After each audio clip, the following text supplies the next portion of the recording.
देश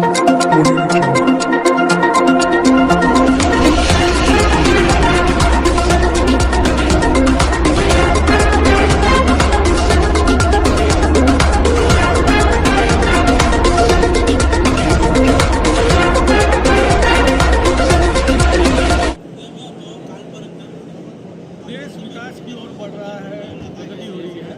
इस प्रगति में, इस विकास में इंफ्रास्ट्रक्चर और टेक्नोलॉजी का कितना योगदान है, इसी तरह का एक एग्जीबिशन मुंबई के गोरेगांव एग्जीबिशन नेस्को ग्राउंड में लगाया गया है। हमारे साथ आयोजक हैं रणजीत सिंह। हम इनसे बात करेंगे कि जो टेक्नोलॉजी प्रगति हुई, विकास हुआ, इसमें क्या महत्व है?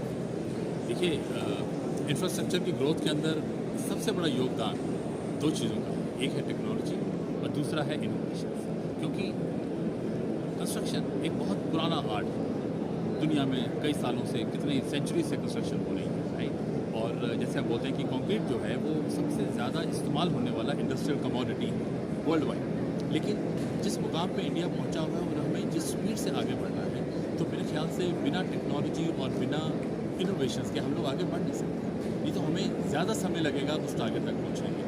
हम अगर बात कर रहे हैं कि हमें बहुत जल्द 5वीं इकॉनमी दुनिया की जो बननी है, वो तभी हो पाएगा जब हम लोग इंफ्रास्ट्रक्चर पे फोकस करेंगे। और इंफ्रास्ट्रक्चर पे फोकस एक चीज़ है, देखिए इंफ्रास्ट्रक्चर का जिस स्पीड से हमें एम्प्लीफिकेशन करना है, वो बिना टेक्नोलॉजी और बिना इनोवेशन के हो नहीं पाएगा। और हमारा ये जो इवेंट है, जो हमारा 8वां एडिशन है वर्ल्ड ऑफ कंक्रीट का, ये एक ऐसा ही एफर्ट है हमारी तरफ से कि नंबर ऑफ़ एग्जिबिटर्स बेशक हमारे पास 150 हैं, लेकिन हर कोई एक नई टेक्नोलॉजी, एक नया एप्लीकेशन लेके आया है। और जब हम एक छत के नीचे आते हैं तो सबसे बड़ा उद्देश्य यही होता है कि हम सब पूरे स्टेक होल्डर्स को, पूरे सेक्टर को एक छत के नीचे लेके आएँ, सब एक दूसरे से मिलें, सीखें एक दूसरे से, इंस्पायर हों। और इंटरनेशनल कम्युनिटीज़ जो हैं वो अपनी अपनी नई टेक्नोलॉजी लेके आती हैं, जो भी भारत में वेंचर कर रहे हैं। तो उसके लिए जो इंडियन एंटरप्रेन्योर्स हैं, उनके लिए बहुत अच्छी नेटवर्किंग की अपॉर्चुनिटीज होती हैं। कोई उनका डिस्ट्रीब्यूटर बनना चाहता है, कोई उनके साथ जॉइंट वेंचर करना चाहता है। सो यही एक पर्पज़ होता है जब आप ऐसे एग्जीबिशन करते हैं कि सिर्फ मैन्युफैक्चरर्स, बायर्स, सिर्फ वही नहीं है फ्लोर पे। बहुत इन्फ्लुएंसर्स आते हैं, पॉलिसी मेकर्स आते हैं, बैंकर्स आते हैं, स्ट्रक्चरल कंसल्टेंट्स, इंजीनियर्स, आर्किटेक्ट्स, क्योंकि सबका कोई ना कोई रोल है इस सेक्टर को आगे बढ़ाने का। और मेरे ख्याल से भारत की जो ग्रोथ है, जिसे हम इंजन ऑफ ग्रोथ बोलते हैं, वो इंफ्रास्ट्रक्चर है। हर वर्ष भारत का जो बजट आता है उसमें डिफेंस, मेडिकल, विच इज़ जो हेल्थ केयर है, और इंफ्रास्ट्रक्चर। क्योंकि बिना इंफ्रास्ट्रक्चर की ग्रोथ के भारत आगे नहीं बढ़ सकता। मोदी जी का एक बहुत बड़ा गति शक्ति के नाम से जो मल्टी मोडल कनेक्टिविटी का प्रोग्राम है, एक नेशनल मास्टर प्लान बन गया है वो। और मोदी जी, अब तो पूरा देश बात कर रहा है कि 2070 में हमें नेट ज़ीरो, और नेट ज़ीरो कोई एक सेक्टर नहीं कर सकता, सारे सेक्टर्स को अपना योगदान करना पड़ेगा। और उसमें कंस्ट्रक्शन और कंक्रीट इसका बहुत बड़ा रोल होने जा रहा है। और जैसे मैंने पहले भी बताया है कि मैकिन्से एंड कंपनी के ग्लोबल मैनेजिंग डायरेक्टर कह रहे हैं कि ये सिर्फ डेकेड भारत का नहीं है, पूरी सेंचुरी भारत की बिलोंग करती है।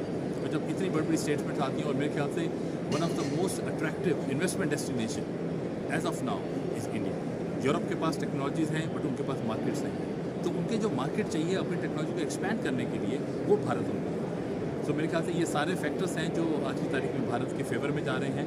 और लास्ट बट नॉट लीस्ट कि हमारी जो पॉलिटिकल स्टेबिलिटी है, जो किसी भी इंटरनेशनल इन्वेस्टर को, चाहे वो फाइनेंशियल इंस्टीट्यूशन इन्वेस्टर हो या प्राइवेट इन्वेस्टर, उसे देश में पॉलिटिकल सिस्टम की स्टेबिलिटी बहुत ज़रूरी चीज़ें चाहिए होती है। और मेरे ख्याल से 2 टर्म्स जो मोदी जी ने ली हैं, और आने वाले समय में भी पूरी उम्मीद है कि जिस तरह से देश आगे बढ़ रहा है और उनकी छत्र छाया के अंदर, तो मेरे ख्याल से ये स्टेबिलिटी आगे बनी रहेगी। और ये हमारे लिए एक बहुत बड़ा यूएसपी होगा देश के लिए कि पॉलिटिकल सिस्टम जब स्टेबल होता है तो आपकी पॉलिसी स्टेबल होती है, आपके जो रेगुलेटरी फ्रेमवर्क है वो स्टेबल होती है। तो यही एक कॉन्फिडेंस देता है, एक बूस्टर की तरह इंटरनेशनल इन्वेस्टर्स को। और अगर वो सब रहा तो मेरे ख्याल से कोई शक्ति ऐसी नहीं है जो भारत को आगे बढ़ने से रोक सके। तो ये डिकेड से नहीं, ये सेंचुरी भारत की हो सकती है, ऐसा कहना है रणजीत जी का। और ज़रूर आगे वाले आने वाले टाइम में इंफ्रास्ट्रक्चर और टेक्नोलॉजी दोनों को लेकर, जिस तरह से इस एग्जीबिशन में विदेशी कंपनियों ने भाग लिया है, उनके भी स्टॉल्स लगाए गए हैं, ज़रूर ये कहीं ना कहीं भारत की प्रगति और भारत के विकास में ये आगे आने वाले काम आएगा। प्रमोद यादव, लोकतंत्र।